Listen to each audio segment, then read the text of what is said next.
Over the past few years, I've learned that it's generally a bad idea to cast shade on a much-beloved franchise. Even more so, it's a really bad idea to cast shade on an upcoming release in a much-beloved franchise. Halo is such a franchise. The upcoming game of Halo Infinite definitely has a lot riding on its success. It's been 6 years since the last game, a game that has some issues, to say the least. And with Infinite, it's weird. It's looking kinda weird right now, right? This game has a lot going against it. That might sound like an exaggeration, but no, really, this is an uphill battle. The hype train is full speed ahead, but let me try and slow it down just a bit. And the way I'm going to do that is by going through what we know about this game's development. At least what we can uncover right now with every studio member under strict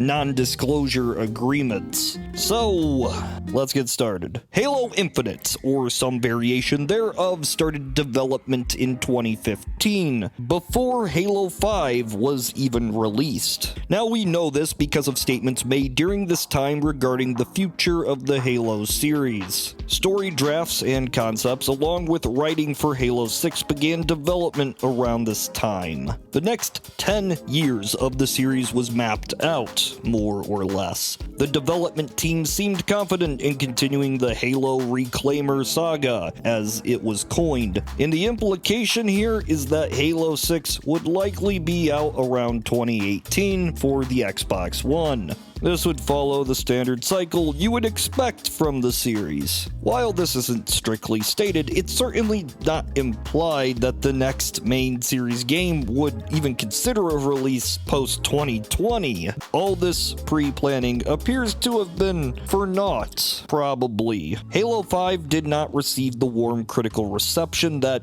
anybody really expected. The campaign was lackluster. The lack of split screen was heavily criticized online, although it made sense given the game's engine and the platform it was targeting. The multiplayer's launch was rough, with very little content, and many felt like this was the first major flop in the Halo series. Now sure, the multiplayer became possibly the best in the series over time, but most people seem to have fallen off before that point.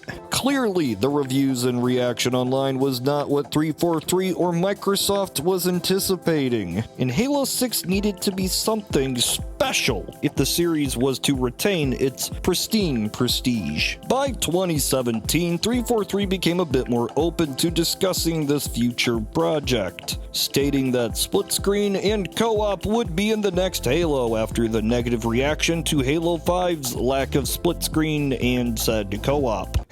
Things weren't all hunky-dory during this time. In May 2017, studio head Dan Ayub left 343. Reports would state that during this era, development was either complicated with Halo 6, or the project was restarted entirely. This would make a lot of sense, considering it's been 6 years since the last Halo. Usually takes 3 years to make a game. You know, I could see it. Maybe some lost version of this exists, or did exist, or maybe it doesn't. Reportedly, 343 had and has one of the highest rates of outsourcing, and much of the work was outsourced to contractors and other teams. As you can imagine, this makes things a little bit more difficult than just having a singular vision or a singular team.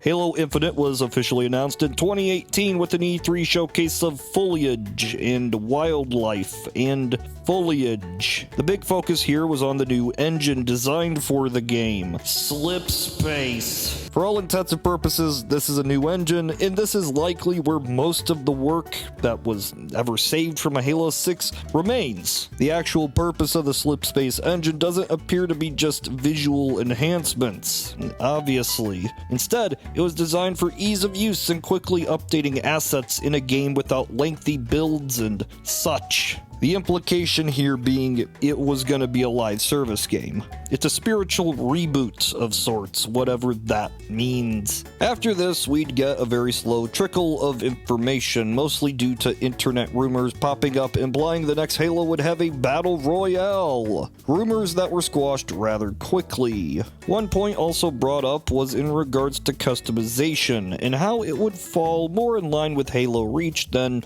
the other Halos. Given the openness of the discussion on multiplayer, especially at 2018, I have to imagine a lot of work was being done, and maybe development of this was a lot smoother than the rest of the game. Skybox Labs would be added as a co-developer on the project, handling some pretty integral aspects of the game, like visuals and AI. Members from studios like the Coalition were brought on as well, starting in June 2017.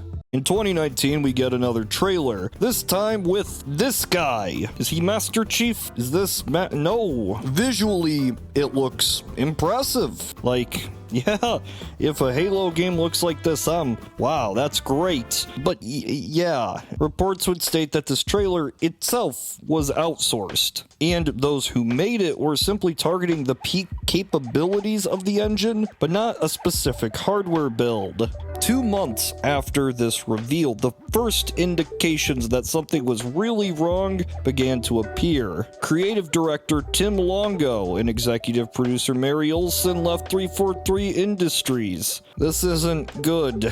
343 would ultimately deny that any development creative issues were abound, but, you know, So we get to 2020, and a few things to remember regarding 2020. Poggers! Most people were working from home as Kyogre attacked, and it wasn't the most productive time in the games industry. But also, the new consoles were releasing, and Halo Infinite was the Halo title. You get it? You get what I did there? For the new console. This was the big release, and this had to release here. Even if the year of 2020 was lost to Kyogre and its reign over our world, it still made sense to many that a 2020 launch could happen. And then we get to the E3 equivalent of the year. This was to be the big showcase, the big gameplay reveal. Halo Infinite, first gameplay footage revealed right here, right now. Oh god. Personally, I didn't think there's too much wrong with it, besides the pop-in and maybe some of the flat lighting, but, you know, whatever. At first, 343 responded with a blog post stating that, yes, the lighting wasn't ideal. We've seen the Digital Foundry video. What I find funny is that co-op and split screen are once again confirmed for the campaign in this blog post. And after this, things get a little oofy. Brad Sams, who had leaked many details surrounding Xbox and Halo prior and after this, released a report surrounding the development troubles of this time. In short, things were not going so well. The levels of outsourcing the studio had done had created a rather inefficient means to create a cohesive project. Internally, there was serious consideration to splitting up the multiplayer and campaign release dates. Internal politics and creative dissonance with team members and past studio lead leaving. And if this wasn't enough, the report also stated that the higher-ups of 343 were far more interested in the Showtime Halo TV show than the actual game. All of this painted a very bleak picture for Halo Infinite in 2020, and I was under the assumption it was either going to be a massive train wreck or they'd have to delay the game. Now, Brian Gerard, community manager of 343, claimed that no, all of this is false. It's a lie from the lying internet. And then it turned out it most likely wasn't a lie. The report stated that marketing teams and developers were at odds at how to go forward. The dev team did not want to make a 2020 launch because this game just wasn't ready. And in a rare move in the game industry, the title was delayed outside that console launch window. So I think it's fair to say this report was entirely accurate. And to only, throw a little bit more fuel in this fire, Phil Spencer, head of Xbox himself, confirmed that this split of multiplayer and campaign was considered. Yeah, so a delay like this, it's pretty unprecedented. To delay a launch title of a console, the reason a lot of people were to buy the console this close to release, something had to be wrong. Something more than just fixing up the lighting. And then things get a little bit more weird. 2 more studios are brought on to work on the game. Joseph Staten of Halo alumni comes aboard as well. This is just 3 months before the original launch, and it seemed like an early 2021 release date was certainly out of the question. But then things get... what's the worst? What's the worst thing that could happen? Well, I'll tell ya. The studio lead of 343, Chris Lee, leaves 343. Yeah, so this is in October, a few weeks before the game was originally supposed to launch. Now, I might not have all the details, but this kind of sounds like jumping from a sinking ship, right? By December, the game was confirmed as a fall 2021 release. So, yeah. In January, the campaign level and gameplay designer left 343 Industries. It's another, I have to imagine that's not great. Joseph Staten was made head of creative, which I don't know what that means. Now, it wasn't until E3 2021 that more news started to flow after a whole year's delay. This was the chance to show the world what Halo Infinite really looked like now. No campaign footage was ready other than a cutscene. Instead, the focus shifted to the multiplayer, which is a trend that continues to this day. As for release date, we all expected November 15th was the day. I mean, it's the 20th anniversary of Xbox and of Halo. It would make a lot of sense. But instead, we got holiday 2021, and that spot that should have been occupied by Infinite was seemingly instead given to Forza Horizon 5. So, I don't know. I'm not gonna lie, I fully expected that we would either get the staggered release or another delay, something that seems to have been in the cards. Regardless, the multiplayer was by far the primary focus of the marketing team's efforts, and again, still is. This doesn't make it any less concerning that we haven't seen any footage of what would be the full price campaign, not since Craig. A few weeks later, a technical preview did launch for the multiplayer, and it was fun. By August, well, Gamescom was coming around, and it was expected by everybody that this is where the next reveal of the campaign footage had to come around. Because, I mean, Gamescom is the last major event of the year, and the game's coming up in holiday 2021. The Xbox show came and went, and luckily, though, the next day was to be Jeff Keighley's big Gamescom bonanza. It was opening night of Gamescom, and surely the release date and campaign footage would be there. Be right here on the bigger stage. More multiplayer trailers. One that breaks canon, because why does the Covenant show up in London? You know, it's not like they're just taking over the planet like a generic sci-fi movie. Yeah, this isn't a campaign trailer. It's for the multiplayer, and it was probably outsourced because usually you don't have something that obvious canon breaking just done on accident. And you know what? we got the release date. It was December. That's I guess, yeah, that makes sense.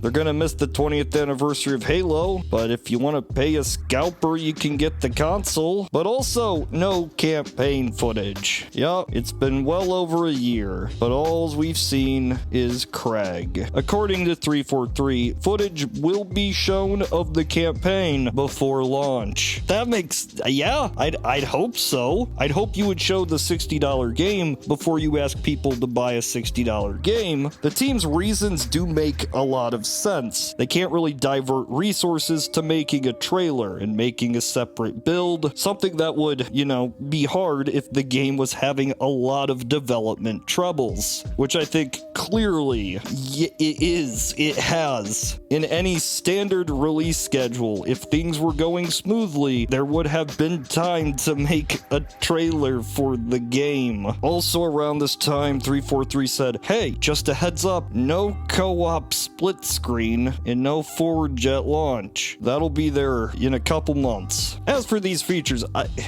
whatever. But the fact that co-op split screen was officially announced many times, almost half a decade ago, what was this game looking like in 2020 when it was supposed to launch originally? Because after a whole year, the rather essential components to this game are still not there. What other things needed attending to? After all this time, the game seems to be unfinished, at least in this capacity.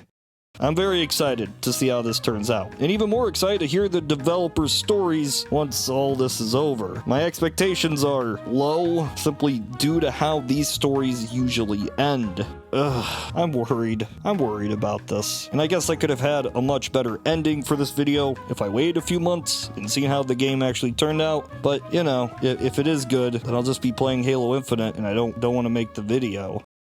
Craig.